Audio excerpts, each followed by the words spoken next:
नमस्कार दोस्तों, मेरा नाम है प्रदीप चौहान। बात समझनी है तो पूरी सुननी होगी। दोस्तों, आज राहुल गांधी लखनऊ में थे। संसद के सत्र जो चल रहा है इस वक्त, वहां क्या हो रहा है ये आपको मालूम है। राहुल गांधी ने कल 4 मिनट बोला, लेकिन उस 4 मिनट के बोलते ही 4 मिनट भी खत्म नहीं हुए थे इनफैक्ट, और सरकार का जो तंत्र है वो हिल गया और राहुल गांधी को फिर एक बार बोलने से रोक दिया गया था। लेकिन आज राहुल गांधी लखनऊ पहुंचे। मौका था कांशीराम की जयंती के अवसर पर एक सम्मेलन का। सोचिए, कांशीराम और कांग्रेस, ये दोनों कभी एक दूसरे के खिलाफ हुआ करते थे। आज राहुल गांधी उन्हीं कांशीराम के असूलों को सेलिब्रेट कर रहे थे। मौका लखनऊ का था, स्टेज था, दलित पिछड़ों ओबीसी की राजनीति की बात हो रही थी। उस मंच से राहुल ने बड़े बड़े दावे किए, और वो दावे दो चीजों को साफ दर्शा रहे थे। एक तो था कि राहुल गांधी का कॉन्फिडेंस, जिस कॉन्फिडेंस से वो बोले थे, उस कॉन्फिडेंस के पीछे की वजह क्या है, और दूसरा राहुल गांधी के उन दावों की सच्चाई कितनी है। मैं उसमें से एक छोटा सा जो उनका दावा था, एक दावा, उसकी एक झलक आपको सुनाता हूं। मैं आपको स्टेज से कह रहा हूं, साइकोलॉजिकली नरेंद्र मोदी खत्म है। राजनीति में हार पहले हो जाती है, हार पहले यहां होती है, मन में यहां पे हार हो जाती है, उसके बाद होना ही होना है। अब राहुल गांधी कह रहे हैं कि नरेंद्र मोदी साइकोलॉजिकली हार चुके हैं, चुनाव हार चुके हैं। यानी कि वो एक तरह से इशारा कर रहे हैं कि अब नरेंद्र मोदी को हराना मुश्किल नहीं है, क्योंकि नरेंद्र मोदी साइकोलॉजिकली हार मान चुके हैं। राहुल गांधी के इतने बड़े दावे के पीछे वजह क्या है, थोड़ा ये समझने की जरूरत है। राहुल गांधी वो नेता है, ये तो हम भी मानते हैं, कि जो बात यूं ही हल्के फुल्के में नहीं बातें कहते। वो जुमलेबाजी में विश्वास नहीं करते जिस तरह से मोदी जी करते हैं। राहुल गांधी जो बात कहते हैं वो छाती ठोक के कहते हैं, और साथ में कई बार तो कहते हैं मुझसे लिख के ले लीजिए। इसलिए उनकी बातें गलत भी साबित नहीं होती, ज्यादातर बातें सच साबित होती हैं। तो राहुल गांधी जब कह रहे हैं कि मोदी जी साइकोलॉजिकली हार चुके हैं, तो इसका मतलब क्या है? क्या राहुल गांधी अभी जो हालात हैं इस देश के या इंटरनेशनल उस पे, उस वजह से कह रहे हैं, या वजह कोई और है? मुझे ऐसा लगता है कि उसकी वजह अभी जिस तरह से मोदी जी घिरे हुए, जो एक राहुल गांधी ने लगातार एलओपी बनने के बाद एक कोशिश की है, उस कोशिश में वो बहुत कामयाब होते नजर आ रहे हैं। इस वजह से मोदी जी को और साइकोलॉजिकली हारा हुआ मान रहे हैं। और वो कोशिश थी कि एक जो फ्रेजाइल इमेज मोदी जी की बन रखी थी या बना रखी थी, कि निडर नेता, 56 इंच के सीने वाले नेता, विश्व गुरु, वो इमेज राहुल गांधी ने भी ध्वस्त की, और बहुत कुछ किस्मत ने भी साथ दिया। राहुल गांधी भारत में मोदी जी को लेकर सवाल उठाते रहे, और अंतर्राष्ट्रीय स्तर पर चीजें उसी के मुताबिक बैठती रहीं, और जो राहुल गांधी के उस नैरेटिव को सूट करती रही।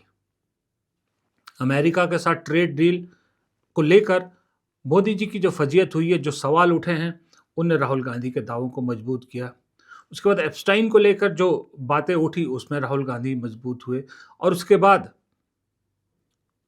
मोदी जी का इजराइल जाना, और इजराइल दौरे के तुरंत बाद इजराइल और अमेरिका का ईरान पर हमला करना, और भारत का ईरान जैसे दोस्त का साथ छोड़ना, कमजोर विदेश नीति को लेकर जो कांग्रेस और राहुल गांधी सवाल उठा रहे थे, उस पर मोहर लग गई। उससे पहले ट्रेड डील को लेकर जिस तरह से अमेरिका शर्तें लगा रहा था, और उसके बाद अमेरिका के अलग अलग अधिकारियों ने जिस तरह से भारत को लेकर एक तरह से खिल्ली उड़ाई, ये सब ने मोदी जी की विश्व गुरु की और 56 इंच की इमेज को तो बंटाधार कर दिया। फिर उसके बाद निडर नेता की छवि को राहुल गांधी ने संसद में ध्वस्त कर दिया। जब राहुल गांधी तो लगातार संसद में सवाल पूछते रहे, मोदी जी संसद तो आते हैं लेकिन सदन के अंदर नहीं आते। मोदी जी सवालों से डरते हैं। मोदी जी राहुल की आंखों से डरते हैं, लोग ये कहते हैं। क्योंकि राहुल गांधी जब मोदी सामने हो और राहुल गांधी कुछ बात कह रहे हो, तो राहुल गांधी मोदी जी की आंख में आंख डालकर सवाल पूछते हैं, जो मोदी जी को नहीं सुहाता है। एक तो ये वजह है जिसकी वजह से राहुल गांधी शायद ये कह रहे हैं कि मोदी जी साइकोलॉजिकली हार चुके हैं, क्योंकि चौतरफा पहली बार मोदी जी, चाहे वो मुख्यमंत्री रहे हों चाहे प्रधानमंत्री रहे हों, कभी ना तो विपक्ष इतना हमलावर उन पे हुआ, कभी इतना तीखा विपक्षी हमला उन्होंने झेला ही नहीं, और ना कभी इस तरह से चौतरफा घिरे मोदी जी जिस तरह से अभी घिरे हैं। दूसरा, मुझे एक और वजह लगती है जिस पर से राहुल गांधी कह रहे हैं कि साइकोलॉजिकली हार चुके हैं, वरना ये बात राहुल गांधी दिल्ली में भी कह सकते थे और जगह भी कह सकते थे। ये दलितों के सम्मेलन में राहुल गांधी ने ये बात कही है, तो उसकी दूसरी वजह भी ज़रूर है, और वो वजह है कि मोदी जी को क्या ये बात समझ में आ गई है कि जो उनका कोर वोट है, वो है दलित ओबीसी वोट, जिसकी वजह से तीसरी बार सत्ता में बैठे, वो राहुल गांधी ने उनसे छीन लिया है। और इसकी एक वजह भी मुझे सही लगती है। वजह यह है कि सोचिए, लगातार जातिगत जनगणना की बात कौन कर रहा है? राहुल गांधी। उस बात को लगातार दरकिनार कर रही थी सरकार, लेकिन अल्टीमेटली मजबूर हुई सरकार जातिगत जनगणना का ऐलान करने के लिए। फिर जैसा मैंने कहा कि समय का चक्र बदल रहा है, या यूं कहें शीशा उल्टा हो गया। कांग्रेस कांशीराम को सेलिब्रेट कर रही है। कांग्रेस कांशीराम को जो है वो कांशीराम के सिद्धांतों पर चलने की बात कर रही है। और सबसे बड़ी बात, राहुल गांधी ने 4 कदम आगे बढ़ के जो बात बोली है, वो बात थोड़ी सी हैरान भी करती है, थोड़ी सी सोचने पर भी मजबूर करती है, जब वो कहते हैं कि अगर नेहरू होते तो कांशीराम कांग्रेस के मुख्यमंत्री होते। अगर जवाहरलाल नेहरू जिंदा होते तो कांशीराम जी कांग्रेस के चीफ मिनिस्टर होते।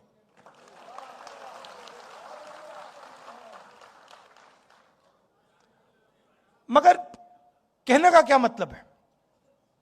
राजनीति में 2 तरीके के लोग होते हैं।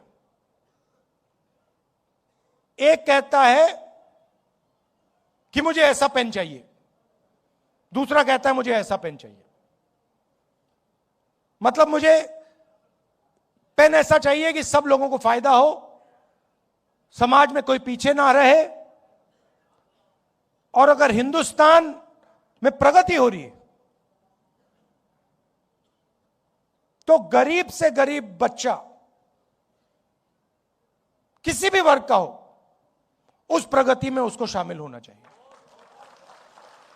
2 वजह मैंने आपको गिना दी। एक, इमेज, जो फ्रेजाइल इमेज मोदी जी की बनी हुई थी, स्ट्रॉन्ग लीडर, विश्व गुरु, वो धूमिल, वो ध्वस्त की राहुल गांधी ने। पहला कारण राहुल गांधी के दावे का ये। दूसरा कारण, दलित ओबीसी वाली पॉलिटिक्स का सिस्टम जो है वो मकड़ जाल तोड़ दिया राहुल गांधी ने। सोचिए, एक बात और रह गई, मैं इसी में कहना भूल गया। जातिगत जनगणना तो हुआ ही मामला, यूजीसी का वो नियम लाने की जरूरत क्यों पड़ी सरकार को, जिसकी वजह से हर चुनाव में बीजेपी के साथ देने वाला अपर क्लास वोटर उसके खिलाफ हो गया। इतना बड़ा रिस्क क्यों लिया मोदी सरकार ने? क्योंकि वो भांप चुकी है कि ये जो दलित ओबीसी पिछड़ा वोट है, कहीं ना कहीं ये संविधान सम्मेलन ये वो कर करके राहुल गांधी उनसे छीन रहे हैं, वो उनसे खिटक रहा है, बीएसपी की तरफ ना जाए। एक बीएसपी ऑप्शन हमेशा बीजेपी ने खड़ा किया था कि अगर हमसे दलित वोट, कभी पिछड़ा वोट छिटका भी, तो बीएसपी उसको कैप्चर करे। लेकिन बीएसपी ने अपनी हालत इतनी खराब कर दी है सरकार के आगे दब के, कि सोचिए, उसकी काट कांग्रेस निकालती है कि हम कांशीराम को सेलिब्रेट करते। आज लखनऊ से राहुल गांधी ने यह मैसेज देने की कोशिश की, दरअसल कांशीराम के असली जो वारिस है वो मायावती नहीं, कांग्रेस है। आज की डेट में कांग्रेस की वारिस है। इतना बड़ा मैसेज राहुल गांधी ने लखनऊ से दिया है। दो वजह होगी। अब तीसरी वजह क्या थी? तीसरी वजह देखिए, मोदी को साइकोलॉजिकली हारा हुआ कहने की राहुल गांधी की। पिछले 12 साल से आप देख रहे हैं कि सरपंच से लेके सांसद तक बीजेपी के चुनाव का एक ही मुद्दा होता है, वो है मोदी। हर जगह वोट मांगे जाते हैं मोदी पे। देश का ऐसा पहला नेता, प्रधानमंत्री तो छोड़िए, पहला नेता मैंने ऐसे देखा जो खुद अपने मंच से कहता है, कैंडिडेट मत देखिए, मेरी पार्टी का चुनाव चिन्ह देखिए और मेरा चेहरा देखिए, फिर वोट दीजिए। यह 12 साल से लगातार चलता रहा। लोकसभा चुनाव में इसको झटका लगा तो राहुल गांधी को एक रास्ता मिला। आज की डेट में राहुल गांधी सीधा हमला करते हैं मोदी की उस इमेज पर। मोदी की उस इमेज पर राहुल गांधी ने एक बार नहीं, दो बार नहीं, सैकड़ों बार सवाल किए हैं। और सवाल वो किए हैं जिसका कोई जवाब मिलता नहीं है। जब आप 2-3 बार 4 बार सवाल पूछते हैं तब आपकी पार्टी ये कह सकते हैं कि भाई बदनाम करने की कोशिश कर रहे हैं, राहुल गांधी इमेज खराब करने की कोशिश कर रहे हैं, लोग मान भी जाते हैं। लेकिन जब सैकड़ों सवाल पूछे जाएं और उसका एक भी जवाब ना मिले तो अल्टीमेटली लोग बात तो करने लगते हैं कि आखिरकार जवाब क्यों नहीं देते। इसलिए राहुल गांधी ना अमित शाह, ना हरदीप पुरी या कोई छोटे, सीधा निशाना कहां रखते हैं? सीधा निशाना मोदी पर रखते हैं और मोदी के साथ जोड़ते हैं अडानी को। अडानी और मोदी को जोड़ने की भी आज उन्होंने एक सही वजह बताई। जब उन्होंने, मुझे नहीं याद, पहले कहीं कहा होगा, मुझे आज पहली बार लगा कि राहुल गांधी ने ये बोला है। अगर हो, मैं गलत हूं तो कमेंट बॉक्स में बताइएगा। लेकिन मुझे ऐसा लगता है आज राहुल गांधी ने पहली बार बोला है कि अडानी का जो पैसा है वो अडानी का नहीं है, वो मोदी का पैसा है। और अमेरिका के केस का फंदा भी वही है जिसकी वजह से मोदी जी ट्रंप के आगे इतना झुक रहे हैं। कांग्रेस पार्टी गरीब पार्टी, बीजेपी अमीर पार्टी बन गई। और उसने क्या किया? बीजेपी ने, नरेंद्र मोदी ने अपना पूरा का पूरा धन अदानी को नहीं दिया। नहीं, ये वो है मोदी का, वो है बीजेपी का, अदानी का नहीं। वो सिस्टम पूरा बीजेपी का सिस्टम है। वो अदानी कंपनी नॉर्मल कंपनी नहीं है, वो ऐसे है, यूं है। और पूरा का पूरा जो स्ट्रक्चर है, फाइनेंशियल स्ट्रक्चर है बीजेपी का, फाइनेंशियल स्ट्रक्चर वो अदानी कंपनी में है। और इस बात को अमेरिकनों ने समझ लिया और पकड़ लिया। इसलिए अमेरिका में केस किया है। भाई और बहनों, वो केस अदानी जी के खिलाफ नहीं है, वो केस सीधा मोदी जी के खिलाफ है। और वो केस मोदी जी को मैसेज है कि अगर आपने हमारी बात नहीं सुनी तो हम आपका पूरा का पूरा फाइनेंशियल सिस्टम खोल देंगे, हिंदुस्तान को दिखा देंगे। तो अब नरेंद्र मोदी जी हिंदुस्तान के प्रधानमंत्री नहीं रहे हैं, वो अब अमेरिका का काम कर रहे हैं। और जब मैं ये बात पार्लियामेंट में कहने जा रहा था, नरेंद्र मोदी भाग के निकल गए। आंख में आंख नहीं मिला सकते। अब आप ये 3 बड़े कारण गिन सकते हैं और अगर आप प्रैक्टिकली सोचे तो बात काफी हद तक सही है। एनालाइज कीजिए कि मोदी के सबसे बड़े ताकत यही 3 फैक्टर थे। एक पेड पूरा जो एक कैंपेन चलाया गया कि ब्रांड राहुल को गिराया जाए और ब्रांड मोदी को ऊपर किया गया। बड़ी बड़ी कंपनियों को हायर किया गया और किस तरह से ब्रांड मोदी को बहुत बड़ा बनाया गया। वो कहते ना कि हमारे आंख के आगे बार बार कुछ चीज दिखे तो हमें लगता है ये सच है। आप कभी नोट कीजिएगा, अगर आप में से किसी ने पहाड़ों में बस पर सफ़र किया हो, बस में सफ़र किया हो पहाड़ों में, या ट्रेन में सफ़र किया हो पहाड़ों में, तो आप नोट कीजिएगा कि जब आप खिड़की पे बैठते हो तो पेड़ यूं यूं यूं यूं आते रहते हैं, सामने से यूं गुजरते रहते हैं, और थोड़ी देर बाद आपकी आंखों में एक हेलुसिनेशन जैसी हो जाती है, आपको लगता है कि बार बार पेड़ आगे से जा रहे हैं, जा रहे हैं, जा रहे हैं। उसी तरह का कैमोफ्लेज हम सब की आंखों के सामने दिखाया गया कि जहां हमें हर जगह मोदी दिखाया गया, हर जगह मोदी दिखाया गया, तो हम भी मान बैठे कि वाकई में इस देश में जो कुछ हो रहा है सिर्फ मोदी की वजह से हो रहा है। उनकी खुद की पार्टी मान गई, हर नेता मान गया कि वाकई में अगर मैं जीतूंगा तो मोदी की वजह से जीतूंगा, वरना नहीं जीतूंगा। और जब वो जीतता था तो मोदी की वजह से वो मानता था कि जीतता है। हालांकि वक्त के साथ धीरे धीरे धीरे धीरे आज स्थिति ये है कि बीजेपी के ही नेता कहते हैं कि अगर हम कहीं गली में नाली भी बनाते हैं, कुछ भी बनाते हैं, लोग हमसे पूछते हैं कि तुमने क्या किया, ये तो मोदी जी ने बनवाई, जबकि बनवाई हमने होती है। ये उसका साइड इफेक्ट है। वो सारा राहुल गांधी ने पहले तो अपनी इमेज को तोड़ा, अब मोदी की उस फ्रेजाइल इमेज को तोड़ रहे हैं। अंतर्राष्ट्रीय स्तर पे जब मैंने बताया कि किस तरह से एक विश्व गुरु की जो छवि बना रखी, जो लोग कहते थे ना, याद है वो मीम, अमेरिका क्या कहता था पहले, वो मीम याद है ना? अब अमेरिका क्या कह रहा है, अब उस मीम वाले लड़के की हालत पूछिए, उससे पूछिए अब क्या कहता है अमेरिका। अब वो बता रहा है आजकल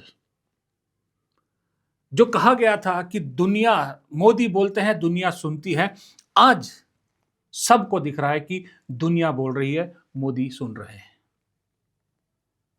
जहां बोलना चाहिए वहां मोदी जी नहीं बोल रहे। Complete image wash out. जमीन के नीचे से, पैरों के नीचे से जो जमीन है, जिस जमीन पे खड़े हुए थे, मैं चाय वाला हूं, मैं ओबीसी हूं, मुझे गालियां देते, वो जमीन भी खींच ली गई है या खींच रही है धीरे धीरे। अब अल्टीमेटली सहारा बचता है किस चीज का? धन का, पावर का, जो और संसाधनों का, और एजेंसीज है उसका, या सरकारी संस्थाएं। लेकिन मोदी जी ये भी जानते हैं कि हर चीज की एक एक्सपायरी डेट है। जहां तक मुझे लगता है मोदी जी का फिलहाल टारगेट एक है कि किसी तरह से एक बार 29 और जीत जाए, किसी तरह। उसके आगे वो जानते हैं कि उसके आगे रास्ता एक तरह से फाटक बंद हो चुका है बीजेपी के लिए। वो किसी तरह से उस फाटक को 29 के पार पहुंचाना चाहते हैं कि एक बार 29 क्रॉस हो जाए। किसी तरह से एक बार, चाहे एक महीने के लिए ही सही, मोदी जी चाहते एक बार स्टैंप लग जाए कि लगातार चौथी बार के प्रधानमंत्री। बस उनकी सिर्फ इतनी इच्छा है। लेकिन अंदर ही अंदर वाकई में जिस तरह से वो, वैसे मैं राहुल गांधी के बयान को शायद हल्के में लेता, इतना सीरियसली नहीं लेता, लेकिन जिस तरह से मोदी जी आजकल सदन में जाने से बच रहे हैं, जिस तरह से सरकार सवालों से बच रही है, जिस तरह से सरकार सफाई नहीं दे रही, चीजों को छुपा रही है, वो बात राहुल गांधी के इस बयान पर कि मोदी जी साइकोलॉजिकली हार चुके हैं, उसको सच मानने पर विवश करती है। ये फर्क राजनीति में पिछले 1-1.5 साल में, 2 साल में आया है, और शायद यही वजह है कि एक बीजेपी के अंदर एक मैसेजिंग क्लियर हो गई है कि चाहे कुछ हो जाए, मामला कुछ भी हो, आपका अटैक, आपका निशाना सिर्फ और सिर्फ एक शख्स पे होना चाहिए, जिसका नाम है राहुल गांधी। लेकिन वहां भी खुद बीजेपी की खुद की गलती भारी साबित हो रही कि अगर उस शख्स को उस पेड कैंपेन की वजह से उसकी इमेज को धूमिल ना किया गया होता, उसे पप्पू ना बनाया गया होता, तो शायद वो इतना सख्त ना होता, शायद वो जिसको कहते हैं ना लोखंड का ना बनता हो। आपने खुद उसे आग में डाला, तपाया, मजबूर किया कि सड़क पे उतर युवराज, सड़क पे उतर और सड़क नाप, देश को नाप, देश के लोगों को जान। ये मजबूर बीजेपी नहीं किया राहुल गांधी को, राहुल गांधी ने किया। आज फर्क सामने है कि राहुल गांधी एक तरह से कवच धारण कर चुके हैं इस वजह से, जहां बीजेपी के किसी प्रहार का उन पर असर नहीं होता। जो उन्होंने मिशन पकड़ रखा है उसी मिशन पर चले हुए। दूसरी तरफ मोदी जी की जैसे जैसे उम्र बढ़ रही है, मुझे लग रहा है वैसे वैसे उनका जो डाउनफॉल का एक रफ्तार है, वो उस उम्र से ज़्यादा तेज़ी से हो रही है। फिलहाल इस वीडियो में इतना ही। वीडियो पसंद आया तो लाइक कीजिएगा, शेयर कीजिएगा, कमेंट बॉक्स में अपनी राय ज़रूर दीजिएगा आप क्या सोचते हैं इस मुद्दे पर। और प्लीज़ एक रिक्वेस्ट आपसे करना चाहूँगा, आजकल कुछ यूट्यूब चैनल जो सरकार से सवाल पूछते थे वो बंद कर दिए गए, सरकार ने बंद कर दिए। हम जैसे चैनलों का सबकी एक कॉमन शिकायत है कि हमारे व्यूज़ को बांध दिया गया है, हमारी रीच को रोक दिया गया, हमें लोगों तक नहीं पहुंचने दिया जा रहा।